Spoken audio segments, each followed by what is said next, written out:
Police chiefs across the state are pushing for more women to join the ranks in law enforcement. CBS 4 Stephen Seeley went to a local city that was showcased to bring more women to the police force. Gone are the days where there's male-dominated careers. I mean, we're making our way up there. While there are more women in law enforcement than in the past, the percentage of women policing in Texas is still low. The situation is that there's only 11.5% women in law enforcement, and if you stop and calculate how many are in supervision positions or administration, there's really about only 7% on the street. The North Richland Hills Police Department in Dallas, along with the Texas Police Chiefs Association, got together to start a push to recruit more women for Texas law enforcement. Well, for years, law enforcement's been eager to get more women amongst its ranks. The TPCA chose 5 Texas agencies to highlight in its video to promote the Female Officer Initiative. South Padre Island Police Department was a part of the chosen few. Karen Hernandez, an officer with SPI-PD, was featured in the video. It wasn't what I thought it was going to be, but it was fun.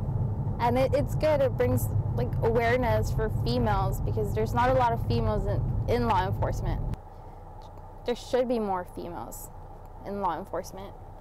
She says women shouldn't shy away from applying. I mean, if it's something that they've thought about or have been wanting to do, they should give it a try. It's not, I mean, yes, it is a male-dominant profession, but there's always need for females.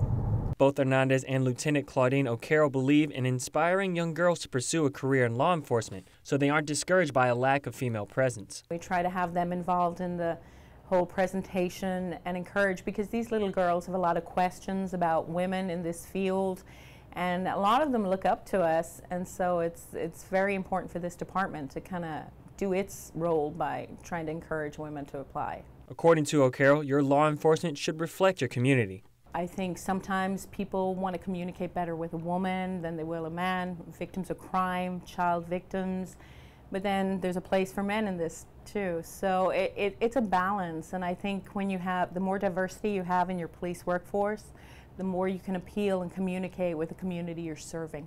In South Padre Island, Stephen Seeley, CBS 4 and ValleyCentral.com.